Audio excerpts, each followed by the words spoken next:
Walk on. I got a couple minutes for y'all. Just a couple of minutes.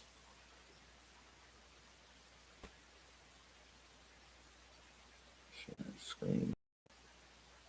Hopefully longer than that look like. Our guys have had a chance to recover and recuperate a little bit. And I think emotionally and physically, and give us some time to catch our breath, which is why these bye weeks are so important. I think we're probably a little bit healthier. That's exactly what I said, but I don't know why every commentator is disagreeing with me, man. I'm about to start coming at them. Than we've been, and we're a little bit more energized, and so we're excited to get to the next 3 weeks. Ortega said that he didn't understand the benefit of the bye week, but also said we kind of feel ourselves rolling, kind of building the momentum. Yeah. Kind of wish we could play. Do you get a sense of antsiness from any of them? I think the guys are excited to compete and excited to play, and it's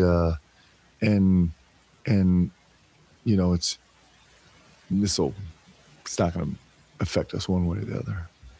Speaking of the recuperation physically, is there any update on JQ? Is he practicing at all, and any change to the timeline there? Yeah, so he's we started him on just a very, very, very light. That's a super no. Not even return to play, just a little rehab, and there's just a little bit of swelling that came back. So we're managing that, but it's not imminent right now.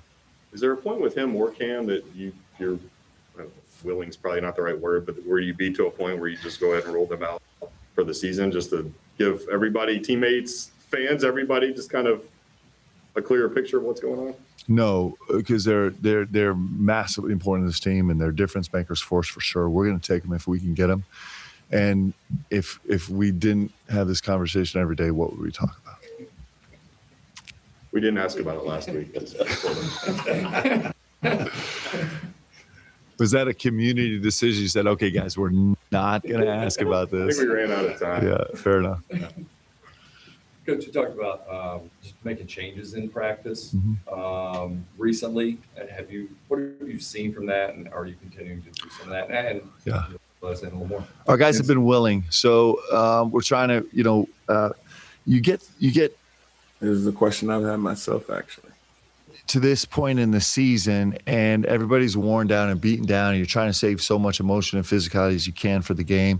For us, that wasn't functioning very well for us. We needed to get peaked for at least a solid segment where it was kind of violently physical and combative in practice, just because it was just the makeup of this team. For whatever reason, this team needed it, and our guys have been willing to do it. I think they've seen good success from it. Today will be another really, really important test for our guys about, can we get to that level of physicality today for a couple segments in practice.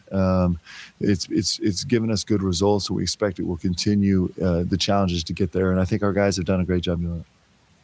Speaking of physicality, Florida, probably one of the most physical teams, not just in the conference, but in the country. When they beat Bama, they had 72 second chance points. So how are the guys getting ready for what's probably going to be a battle on the glass and on the block? Yeah, it's Florida presents a lot of issues. I don't know if they're the biggest front line in the country, but they're definitely the most experienced and tenured and have the most winning under their belts. They know exactly who they are. They know exactly how they do this. They're a dominant force. What they've done the last several. Not only do they know exactly who Florida is themselves, they understand Denzel Aberdeen on the other team, which is Kentucky. So they understand that. They understand exactly how he plays, literally some of his ins and outs, for at least what he was last year when they won a championship with him. So we'll see on how exactly they'll play him, whether or not they'll respect him, whether or not they'll put pressure on him defensively, who they put on him, whether or not they'll man the go zone. I'm very curious to see how that's going to work out. And Florida coming off a big win, so you already know they have momentum and they're at home. There's going to be a lot of people. It's going to be a lot of people getting chippy in the stands and everything. I'm going to be there live myself. Weeks in the league has been really impressive. Just the margin of victory. They're really dominating opponents, and they do it with this front line. Their backcourt is playing better. They're feeling more comfortable, so I think they're contributing more. But this front line is deep, big, physical, imposing, and so it's a challenge for everybody, and it's going to be a great challenge for us. When you watch Chinyalu, just what makes him so effective as a rebounder? He got 20 last night again, and how do you? I imagine you can't stop him, but how do you just even try to contain? Well, you think about his matchup last night too. He's matched up with one of the biggest, strongest guys in college basketball, and still to have a performance like he did, he is. He's relentless. He's really physical. I think he doesn't really feel contact. He just kind of runs through it all the time. He's got an unbelievable work ethic from a distance. That's how it looks. He'll play through exhaustion. He's really impressive. Obviously, his physical size and strength are impressive. You're talking about from a distance, knowing he studied them in and out. He's been watching his team for a long time. He knows it's going to be one of the heavy hitters. He knows they got to play them another time soon. He also knows that if he gets a win over Florida, then he's going to have a nice spot in the tournament. But it's more just his force of will to just kind of get his job done is pretty impressive. With Malachi, you said after the last game he was really aggressive in the post, physical in the post offensively. Was that a point that he made himself going into that? And is there a balance of there was one time he had a turnover, he had a couple of good buckets as well. Is there a balance of trying to be aggressive without being too aggressive? And how did he use that against Florida too? Yeah, so I think he was disappointed with his first half at Tennessee. I think that stuck with him over the last few weeks. He's like, that's not happening again. And I think felt like he got a little bit dominated, especially on the defensive side, him guarding in the post, and that translated to the offensive side for him, certainly in the game last Saturday.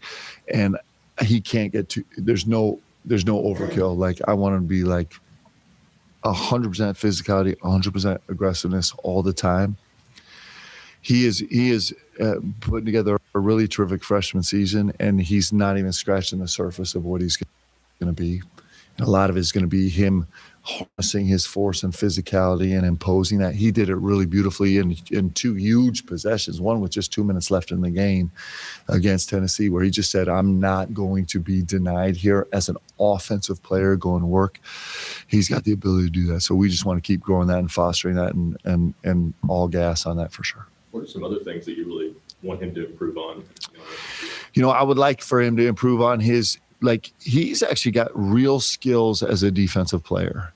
You can tell by that long-range block he got a couple games ago against Ole Miss, I believe it was. I think it might have been more before that. And I think he is versatile as a defender. He's versatile in ball screen defense. He's versatile in curl protects. He's versatile as a post defender. He's versatile as a rotational defender. He's versatile as a switch guy. His upside is really high and he's smart. And so he's one of those guys that you can actually give a bunch of free, that we're going to be able to give more and more freedom to, in terms of allowing him to choose a coverage based on time and score, where it's not like we're not actually making the adjustments from the bench, which is hard to do within a possession.